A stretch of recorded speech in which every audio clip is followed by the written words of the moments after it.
एक छोटे से गांव में करण नाम का एक लड़का अपनी माँ के साथ रहता था। उनका घर बहुत छोटा था और घर में ज्यादा सामान भी नहीं था। करण के पिता का कई साल पहले देहांत हो चुका था। अब घर की सारी जिम्मेदारी करण और उसकी माँ पर थी। करण की माँ सिलाई करके किसी तरह घर चलाती थी और करण गांव में छोटे मोटे काम करके उनकी मदद करता था। एक सुबह करण की माँ रसोई में बैठी आखिरी बचा हुआ आटा देख रही थी। बेटा करण, घर में राशन लगभग खत्म हो गया है। अगर आज कुछ काम मिल जाए तो अच्छा होगा। आप चिंता मत करो माँ, मैं आज जरूर काम ढूंढ कर आऊंगा। बेटा, तुम सुबह से शाम तक मेहनत करते हो। कभी कभी मुझे तुम्हारी बहुत चिंता होती है। माँ, जब तक मैं आपके साथ हूँ आपको चिंता करने की जरूरत नहीं है।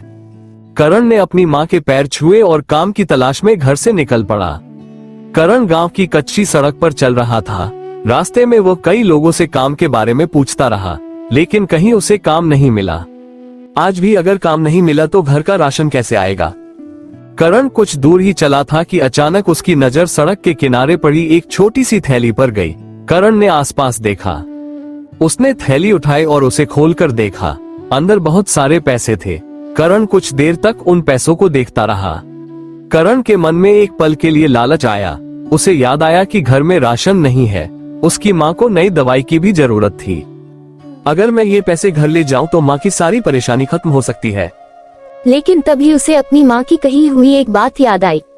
बेटा, जिंदगी में चाहे कितनी भी परेशानी आए, किसी दूसरे का हक कभी मत लेना। नहीं, ये पैसे मेरे नहीं हैं। जिसके भी पैसे हैं वो इस समय बहुत परेशान होगा। मुझे इसके मालिक को ढूंढना होगा। करण पैसे लेकर गांव के बाजार में पहुंचा। उसने दुकानदारों और राह चलते लोगों से पूछना शुरू किया। क्या किसी की पैसों से भरी थैली खोई है? नहीं बेटा, मैंने तो ऐसी कोई थैली नहीं देखी। ठीक है, अगर किसी को पता चले तो मुझे जरूर बताना। करण एक दुकान से दूसरी दुकान तक जाता रहा। दोपहर हो गई, लेकिन उसे थैली का मालिक नहीं मिला। करण खुद भी भूखा था, लेकिन उसने थैली को अपने पास सुरक्षित रखा। तभी करण ने बाजार के एक कोने में एक बूढ़े आदमी को बहुत परेशान हालत में बैठे देखा। वह बार बार अपनी जेबें देख रहे थे और इधर उधर कुछ ढूंढ रहे थे। करण उनके पास गया। चाचा, आप इतने परेशान क्यों हैं? बेटा, मेरी एक थैली रास्ते में कहीं गिर गई है। उसमें क्या था? उसमें मेरी कई महीनों की जमा की हुई रकम थी। मुझे अपनी दवाई खरीदनी थी और घर का कुछ जरूरी सामान भी लेना था। क्या आपकी थैली का रंग भूरा था? हाँ बेटा, लेकिन तुम्हें कैसे पता? करण ने तुरंत अपनी जेब से वही थैली निकाल ली। चाचा, शायद आप इसी थैली को ढूंढ रहे थे। अरे, यही है बेटा। बूढ़े चाचा ने जल्दी से थैली खोली और पैसे देखकर उनकी आंखों में खुशी के आंसू आ गए। बेटा, तुमने आज मेरी बहुत बड़ी परेशानी दूर कर दी। चाचा, ये आपके पैसे थे, मैंने बस आपको वापस किए हैं। लेकिन बेटा, तुम्हें पता है इसमें कितने पैसे थे? नहीं चाचा। इतने पैसे की तुम्हारी कई महीनों की जरूरत पूरी हो सकती थी। तुम चाहो तो इसमें से कुछ पैसे रख लो। नहीं चाचा, अगर मैंने पैसे रखने ही थे तो आपको ढूंढने की कोशिश क्यों करता? करण और बूढ़े चाचा की सारी बातचीत पास की दुकान में बैठे सेठ जी सुन रहे थे। सेठ जी गांव के सबसे बड़े दुकानदार थे। उन्होंने करण को पास बुलाया। बेटा, इधर आओ। जी सेठ जी। मैंने तुम्हारी सारी बातें सुनी हैं। आजकल इतने पैसों को देखकर भी ईमानदार रहना आसान नहीं है।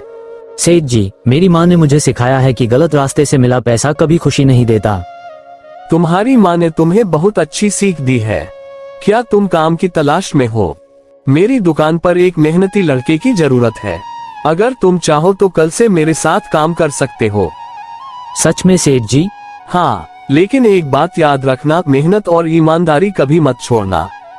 जी सेठ जी, मैं पूरी मेहनत करूँगा। उस दिन करण खुशी खुशी घर वापस आया। क्या हुआ बेटा, आज तुम्हारे चेहरे पर इतनी खुशी क्यों है? माँ, आज मुझे काम मिल गया। सच? हाँ माँ, सेठ जी की दुकान पर। मुझे तुम पर बहुत गर्व है। माँ, आज रास्ते में मुझे पैसों से भरी एक थैली भी मिली थी। फिर क्या किया? मैंने उसके मालिक को ढूंढकर सारे पैसे वापस कर दिए। मुझे पता था मेरा बेटा ऐसा ही करेगा।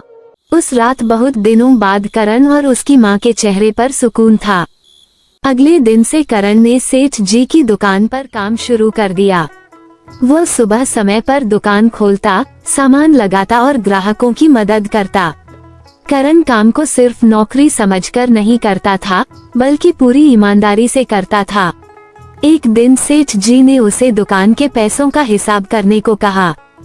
करण, ये आज का हिसाब है, इसे ठीक से देख लेना।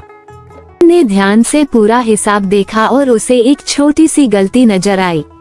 सेठ जी, यहाँ हिसाब में 10 रुपए ज्यादा लिखे हैं। तुमने इतनी छोटी गलती भी पकड़ ली?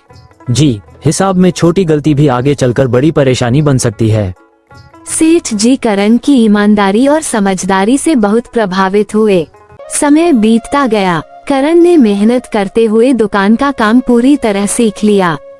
कुछ साल बाद सेठ जी ने करण की मदद से उसे अपनी एक छोटी दुकान संभालने का मौका दिया। अब करण की हालत पहले से काफी बेहतर थी, लेकिन उसने अपनी पुरानी जिंदगी को कभी नहीं भुलाया। वो गरीब लोगों की मदद करता और जरूरतमंदों को उधार में सामान भी दे देता। एक दिन वही बूढ़े चाचा करण की दुकान पर सामान लेने आए। पहले तो वे करण को पहचान नहीं पाए, लेकिन जब करण ने उन्हें देखा तो तुरंत पहचान गया। अरे चाचा, आप मुझे भूल गए? बेटा तुम? हाँ चाचा, वही करण जिसने आपके पैसे वापस किए थे। अरे बेटा, उस दिन के बाद मैं तुम्हें हमेशा याद करता रहा। चाचा, अगर उस दिन आपके पैसे मैं रख लेता तो शायद आज मैं यहाँ नहीं होता। बेटा, तुम्हारी ईमानदारी ने ही तुम्हारे लिए रास्ता बनाया। करण अपनी दुकान के बाहर खड़ा होकर अपने पुराने दिनों को याद करने लगा। कभी उसके घर में खाने के लिए राशन नहीं था, आज उसके पास अपनी दुकान थी। लेकिन करण जानता था कि उसकी जिंदगी सिर्फ पैसों की वजह से नहीं बदली थी। उसकी जिंदगी बदली थी एक सही फैसले की वजह से। उसने उस दिन पैसों को देखकर लालच नहीं किया था, उसने ईमानदारी को चुना था। याद रखिए, मुश्किल समय में गलत रास्ता बहुत आसान लगता है, लेकिन वही इंसान असली जीत हासिल करता है जो मुश्किल समय में भी सही रास्ते को चुनता है। ईमानदारी का रास्ता भले ही मुश्किल हो, लेकिन मंजिल हमेशा खूबसूरत होती है।